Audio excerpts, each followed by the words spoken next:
अनसुईया देवी, आप तो परम ज्ञानी हैं। भावुक होना आपको शोभा नहीं देता। आप तो जानती हैं, जब जब जिस जिस कार्य के लिए पृथ्वी लोक पर अवतार हुए हैं, वो कार्य पूरा होते ही पृथ्वी लोक छोड़ देते हैं। यही कारण है कि तुम्हारा चंद्रमा ब्रह्मलोक जाना चाहता है।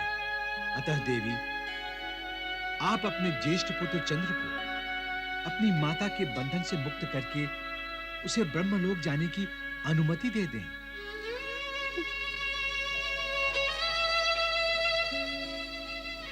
जाओ पुत्र जाओ,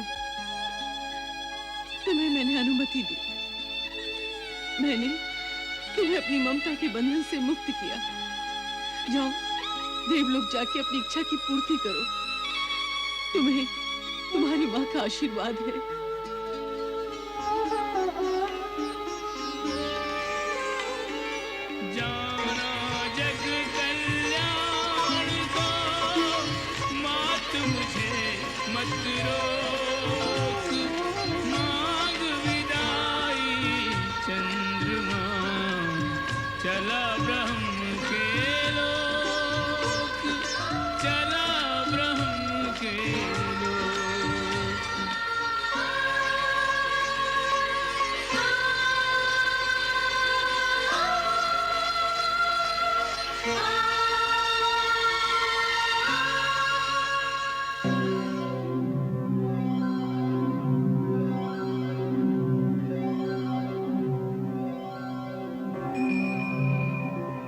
सूर्यदेव, वो देखिए, महर्षि अत्रि का पुत्र आ रहा है।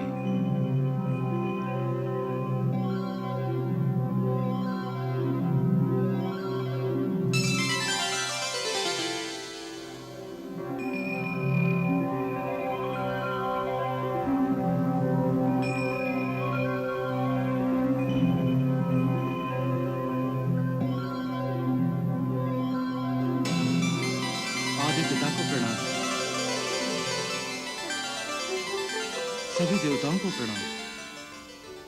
ब्रह्मलोक में तुम्हारा स्वागत है चंद्रमस। क्या पृथ्वीलोक पर मन नहीं लगा चंद्रमस?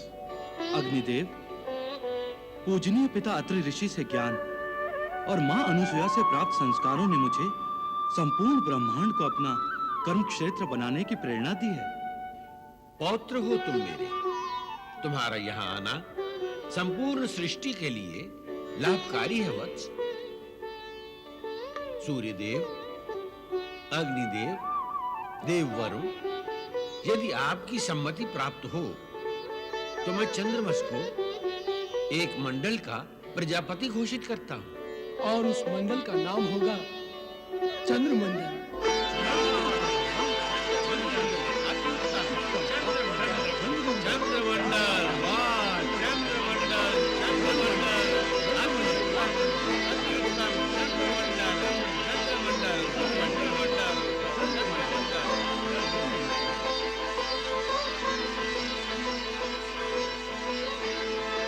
आइए राजाध्यक्ष, पधारिए।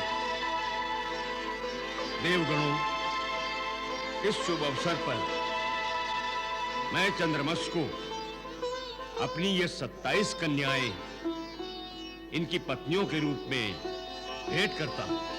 जैसी आपकी इच्छा।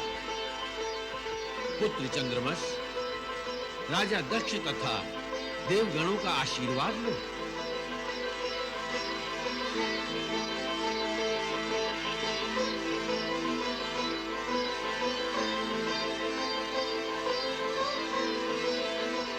आओ पुत्रियों, चंद्रदेव को वरण करो। आओ रोहिणी।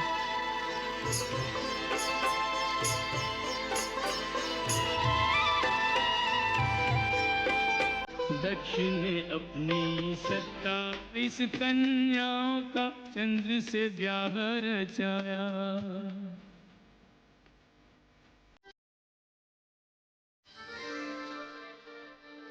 27 नक्षत्र यही के जिन्होंने चंद्र सजाया।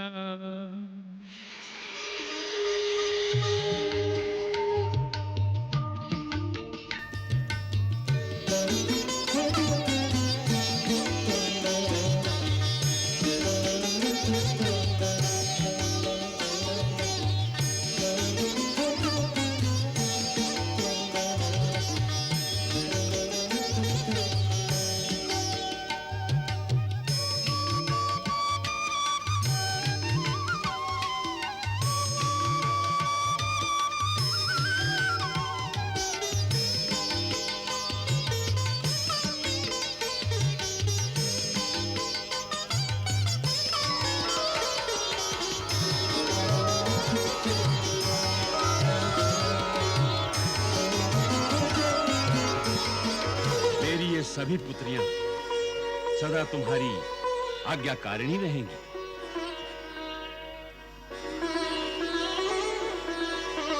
पुत्र चंद्रमस, शुभस्य शीघ्र। तुम वनस्पति में जड़ चेतन और जीवों में शीतलता प्रदान करके उन्हें जीवन दोगे। पुत्र, अपने गुणों से तुम्हें सर्वदा पूजा जाएगा।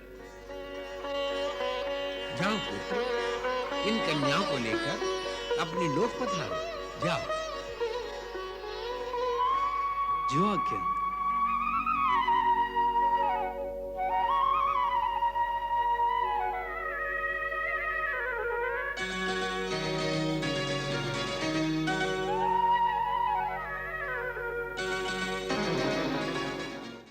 फिर तुमने मेरा अनादर किया, फिर मेरे मना करने पर भी तुमने अक्षम्य अपराध किया। जाओ, मैं तुम्हें श्राप देता हूं कि तुम्हारी ये पूजा, तुम्हारा ये तप सब विफल हो जाए। ये दुर्वासा का शाप है, ये दुर्वासा का शाप। जाओ। लगता है दुर्वासा ने क्रोध में आकर फिर से किसी को श्राप दे दिया है प्रभु। आप तो ऐसे कह रही हैं जैसे कोई श्राप नहीं दिया हो, ऐसे ही पत्थर फेंक कर वृक्ष से कोई फल तोड़ दिया। ये अच्छी बात नहीं है। श्राप देने से शक्ति का ह्रास होता है, तपोबल खोना पड़ता है अपना। प्रणाम पिताश्री। प्रणाम माताश्री।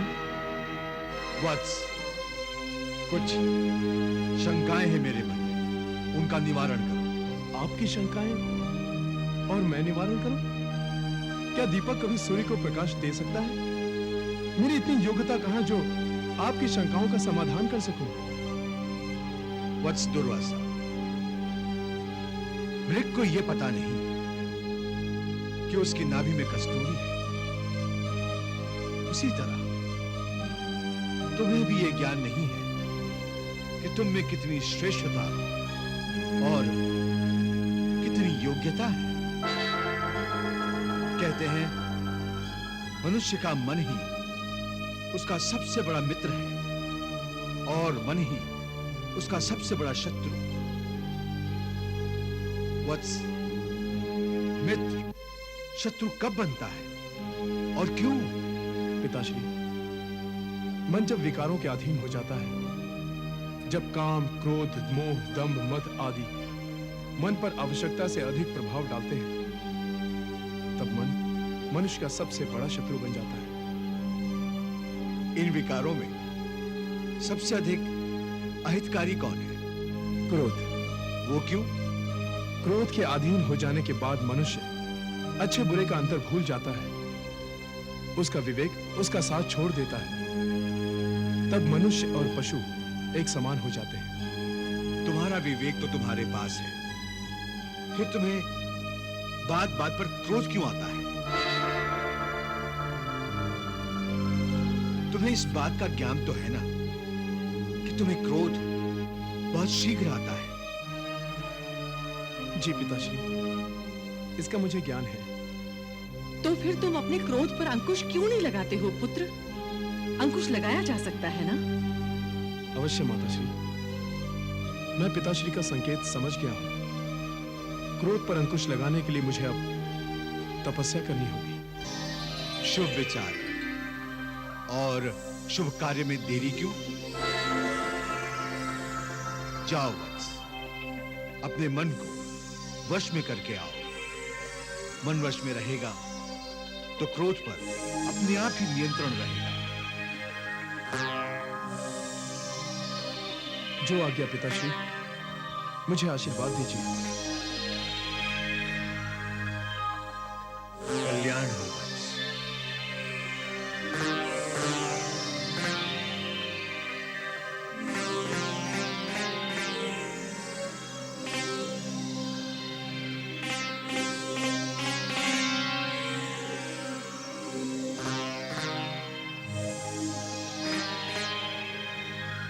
मुझे आशीर्वाद दीजिए माताश्री।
दुर्वासा,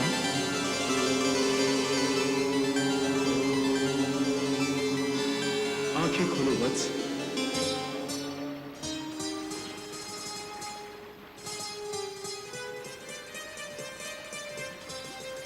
प्रणाम प्रभु। आज मेरे पुण्य उदय हो गए जो आपने दर्शन दिए भगवान।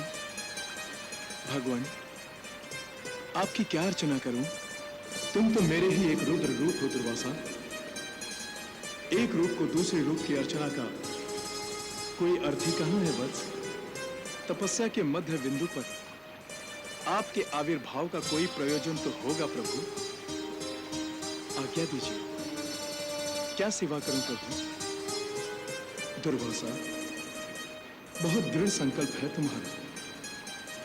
जो सोच लिया उसे पाना, और जो ठान लिया उसे कर दिखाना तुम्हारा स्वभाव बन चुका है। अपने इस स्वभाव को सदा शुभ दिशा देना वत्स। तुम्हारे हाथों सृष्टि का कल्याण होने वाला है, उसमें तुम्हें अकल्याणकारियों से जूझना पड़ेगा। उनकी शक्तियों का उत्तर देना होगा तुम्हें। अतः मैं तुम्हें तेज और तपोबल का वरदान प्रदान करता हूं, जो तुम्हारे मार्ग की सारी बाधाओं को नष्ट कर देगा। इन शक्तियों को धारण करो दुर्वासा। ये आध्यात्मिक शक्तियां हैं।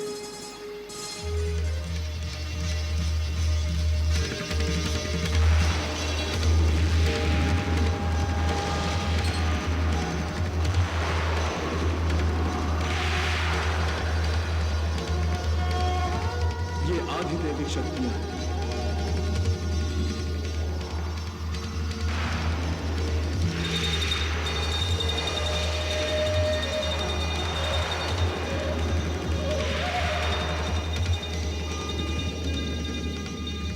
ये आदि भौतिक शक्तियां मैं तुम्हें प्रदान करता हूं दुर्वासा।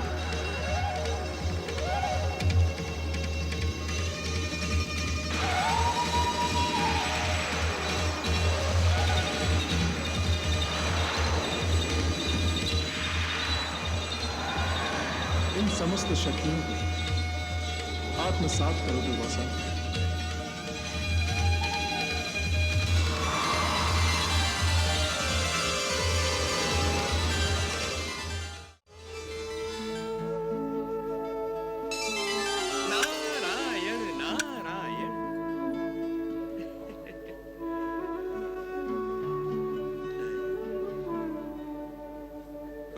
भाभी माँ। देवी, यह क्या आपके मन की उदासी का प्रतिबिंब है जो आपके मुखमंडल पर रेखाओं के रूप में उभर आया है, अथवा यह मेरी अमंगल छाया की प्रतिक्रिया है?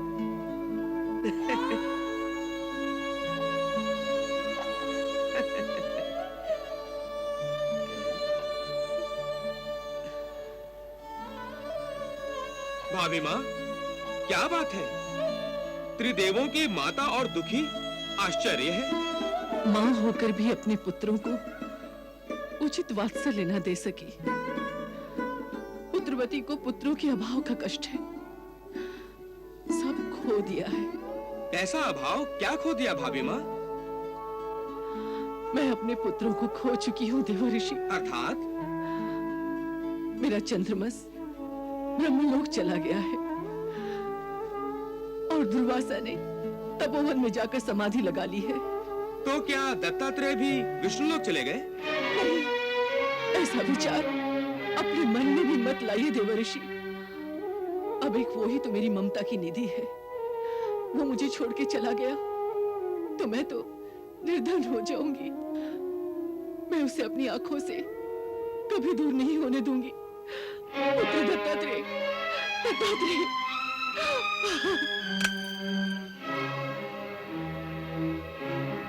नारायण नारायण, भाभी माँ तो फंस गई मोह के जाल में।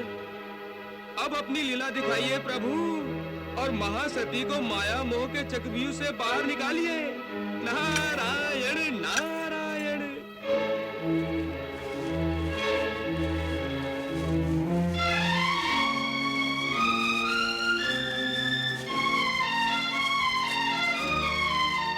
प्रणाम माता। वत्स, दत्तात्रेय कहाँ है? माता, वो तो आज पाठ में भी नहीं थे।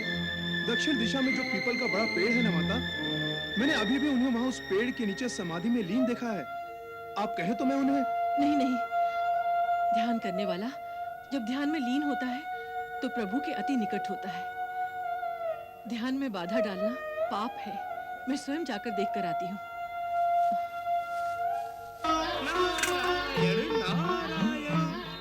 सावधान रहिए प्रभु, और बचा सकते हैं तो बचा लीजिए अपने आप को। बड़ा चाव रहा है ना आपको अपने भक्तों की परीक्षा लेने का। अब स्वयं परीक्षा दीजिए, बड़ा आनंद आएगा भगवान। जब ममता की डोरी से बंधे होंगे आपके पांव और डोरी खींचेंगी माता अनुसुईया। नारायण नारायण।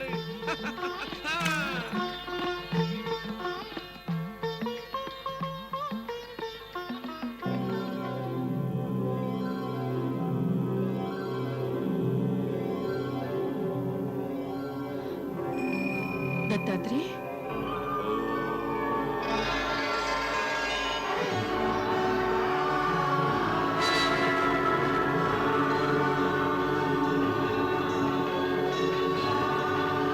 माँ, मैं आपका ज्येष्ठ पुत्र चंद्र हूँ। परंतु अभी अभी तो मैंने दत्तात्रेय को यहाँ देखा था।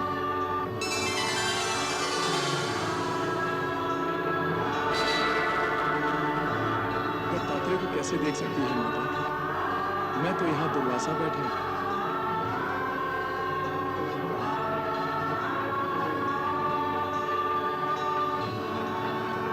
नारायण नारायण।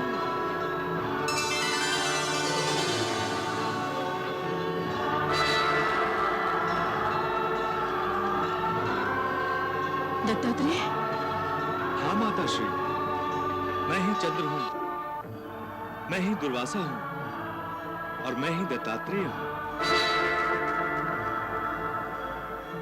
मैं ही ब्रह्मा हूँ, मैं ही विष्णु हूँ और मैं ही महेश हूँ।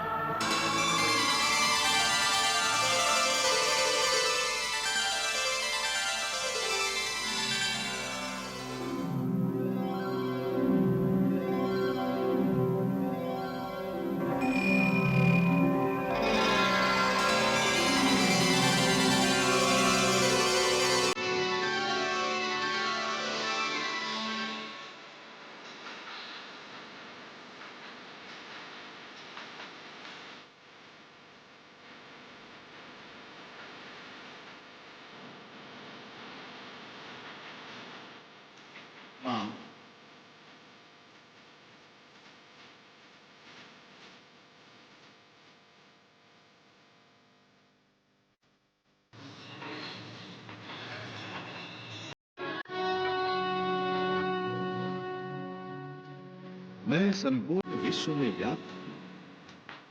मैं सर्वांतर्यामी हूं। ये जगत मुझ में समाया है और मैं इसमें। किंतु मैं इस जगत में व्याप्त नहीं हूं। ये जगत त्रिगुणात्मक है और मैं त्रिगुणातीत। ये संसार सुख दुख, जीवन मरण, प्रेम घृणा के द्वंद्वों में सांस लेता है और मैं द्वंद्वों से परे केवल आनंद स्वरूप हूं। मेरा अवतार द्वंद्वों की कीच में फंसे मानवों को सीधी राह पर लाने के लिए ही हुआ है।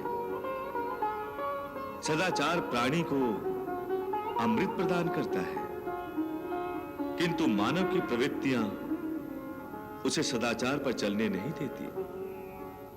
सत्य और नीति के प्रचार प्रसार के लिए ही मेरा प्रादुर्भाव हुआ है।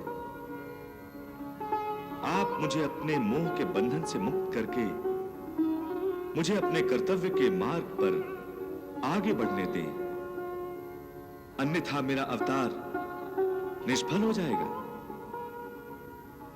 आप तो स्वयं योगिनी, तपस्विनी और वेद विदुषी हैं। फिर आप इस माया के चक्रव्यूह में क्यों फंस रही हैं? आपके तीनों पुत्र तो आपके मन में ही हैं। बाहर तो केवल उनकी प्रतिछाया है। छाया के मोह में फंसना बुद्धिमानी नहीं है माता, वो तो अज्ञान है।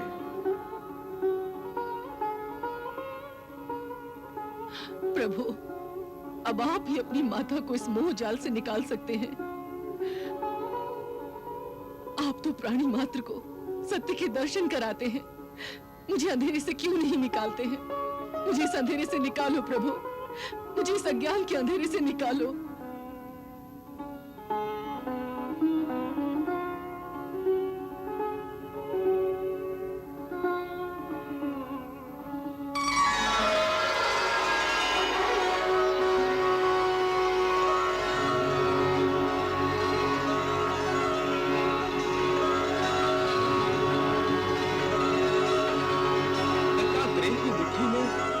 अखिल लोग धन्य है।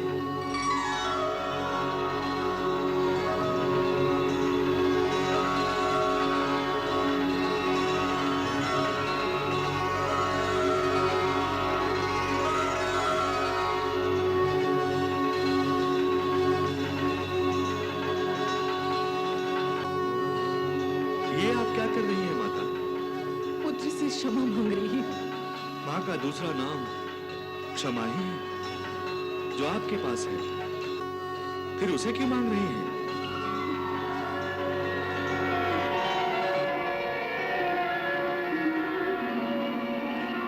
दत्ता, तुम?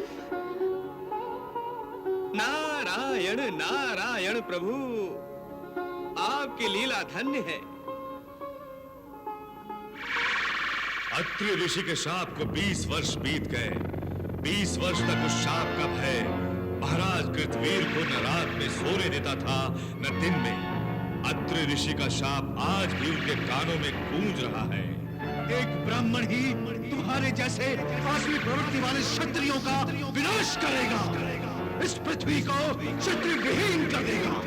उन्हें उठते बैठते सोते जागते आज भी एक ब्राह्मण हाथ में परशु लेकर उनका वध करने आता दिखाई देता है।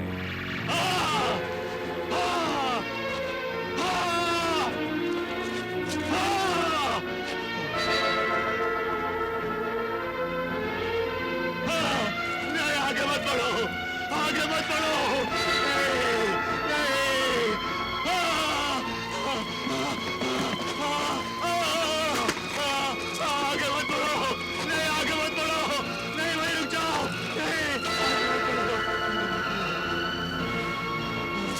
कोई है?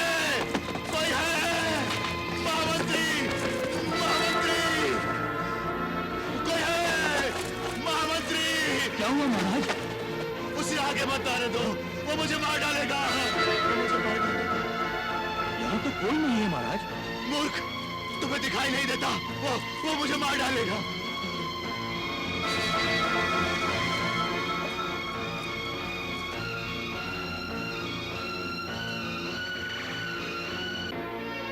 महाराज, ये तो गर्ग मुनि है। नहीं नहीं, उसे आने मत दो, वो मुझे मार डालेगा। उसे रोक दो, वो मुझे मार डालेगा, वो मुझे मार डालेगा, वो मुझे मार डालेगा, वो मुझे मार डालेगा।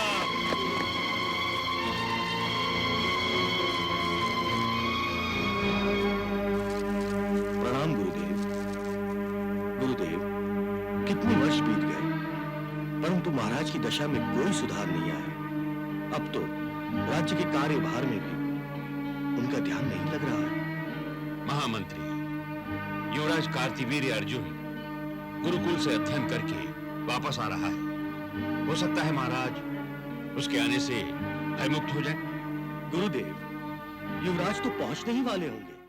महाराज कार्तिवीर्य अर्जुन की महाराज कार्तिवीर्य अर्जुन की महाराज कार्तिवीर्य अर्जुन की महाराज कार्तिवीर्य अर्जुन की।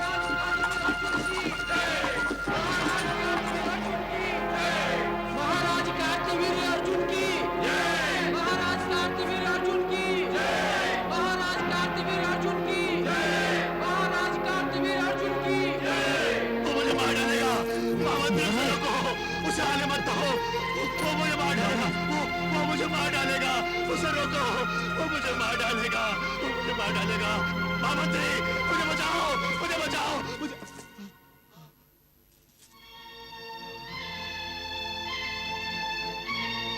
पिताश्री, प्रणाम पिताश्री। अच्छा हुआ पुत्र तुम आ गए। महामंत्री, पुत्र, महामंत्री को समझाओ, वो मेरी बात का विश्वास नहीं करते हैं। इन्हें समझाओ, मेरी बात का विश्वास नहीं करते हैं पुत्र, इन्हें समझाओ, इन्हें समझाओ। वो देखो, वो आ रहा है।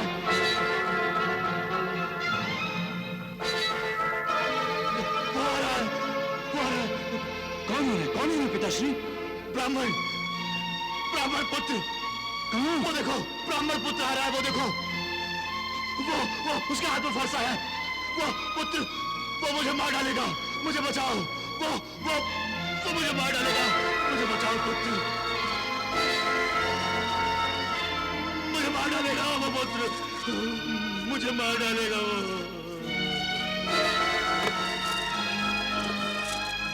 महाराज को कक्ष में ले जाओ।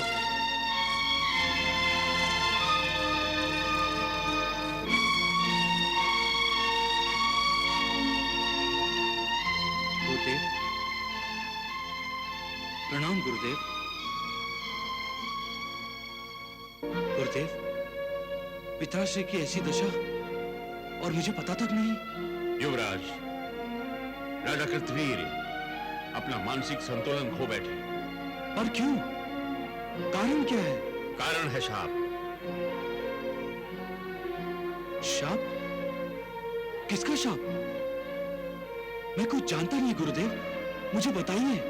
युवराज, तब आप गुरुकुल में अध्ययन कर रहे थे जब आपके पिताश्री महर्षि अत्रि और उनकी पत्नी महासती अनुसुईया का अपहरण करने के लिए अत्रि आश्रम पहुंच गए। उस अपराध के दंड स्वरूप महर्षि अत्रि ने आपके पिताश्री को शाप दिया कि जिस तरह उन्होंने ब्राह्मणों का अनादर किया है, उनकी मृत्यु भी ब्राह्मण के हाथ से ही होगी। उस दिन से महाराज सदा ब्राह्मणों से डरते हैं। वो ब्राह्मण अन्य किसी को दिखाई नहीं देता। ये उनके मन का भय है जिसने उन्हें पागल जैसा बना दिया है। गुरुदेव, इसका कोई उपाय नहीं? नहीं युवराज, जिसके मन में मृत्यु का भय कुंडली मार के बैठ जाए, उसे संजीवन मंत्र भी जीवन नहीं दे सकता।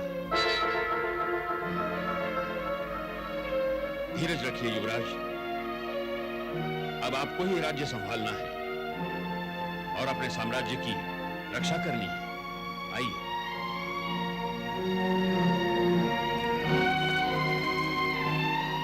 नारायण नारायण।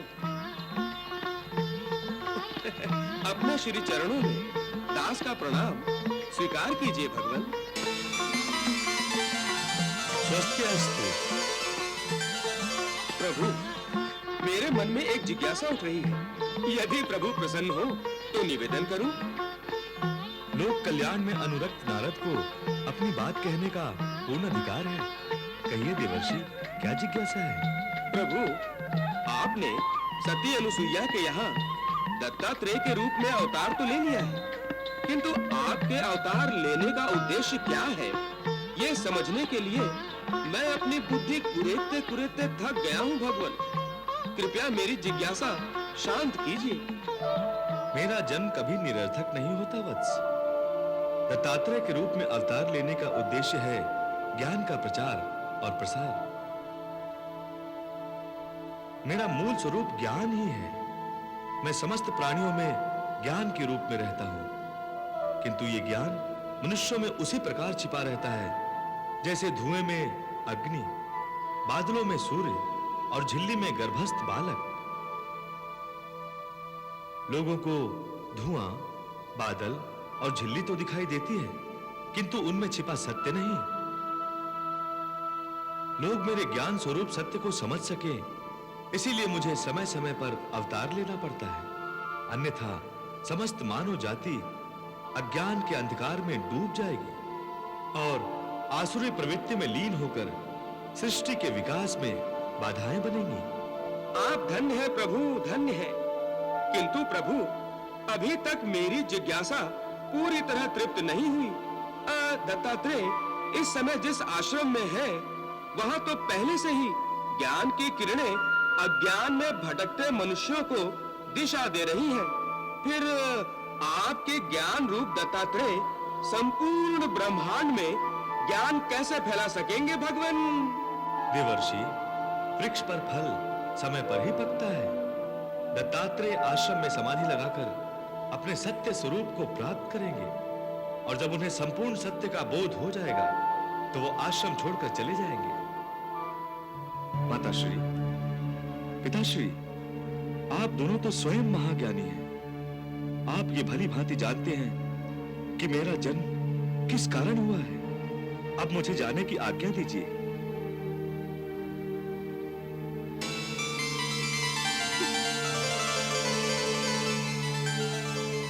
मुझे ये जीवन मानव जीवन को मार्गदर्शन देने और दिशा देने के लिए ही मिला है। जब तक मुझे स्वयं जीवन दिशा का कोई ज्ञान नहीं होगा, मैं मानव जीवन को कोई दिशा कैसे दे सकता हूं? उसके लिए मुझे स्वयं जीवन की धारा में उतरना होगा। माता, अब मुझे इस आश्रम की मर्यादा से मुक्त कर दीजिए।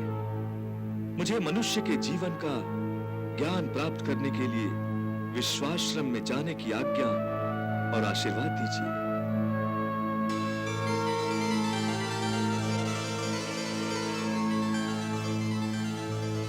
जाओ वत्स, अब मैं तुम्हें नहीं रोकूंगी। शुभास्तु ते पंथा।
परमात्मा, यदि मेरा अनुमान गलत नहीं है तो आप मनुष्य अवतार में विश्व गुरु बनकर विश्व को ज्ञान देने निकले हैं ना भगवान?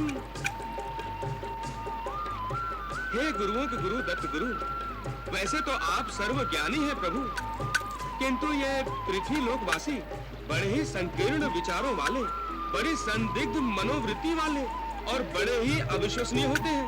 वे आप पर शीघ्रता से विश्वास नहीं करेंगे प्रभु। अच्छा, हाँ। तो आपने उन्हें क्या गुरु मंत्र देना है, यह आपने पहले से ही सोच रखा है। चलिए भगवान, हमें भी आपकी लीला देखने को मिलेगी।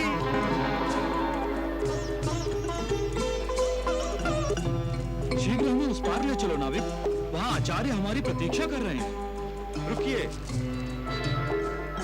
रुकिए भाई नाविक, हमें भी साथ ले लीजिए।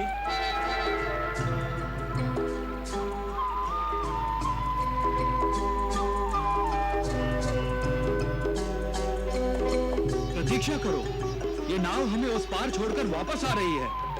नाविक, शीघ्रता से ले चलो हमें। इस नाव में स्थान तो है, उसे भी ले चलिए। नहीं, वो हमारे आश्रम का नहीं है, वो हमारे साथ नहीं आ सकता। चलो। चलो।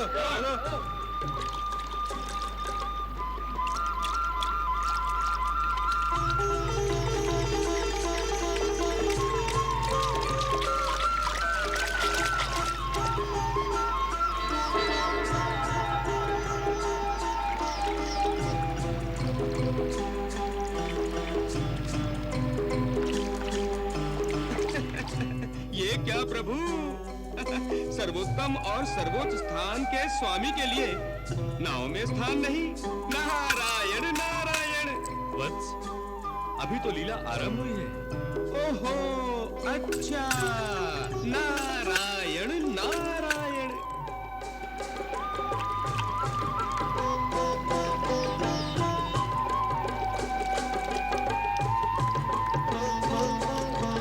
देखो बेचारा कैसी ललचाई हुई नजरों से देख रहा है हमें।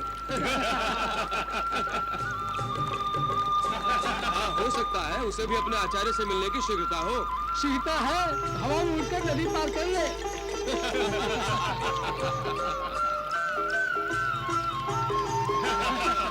अथवा भागकर लांग जा नदी के जल के ऊपर से।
पानी पर चल रहा है।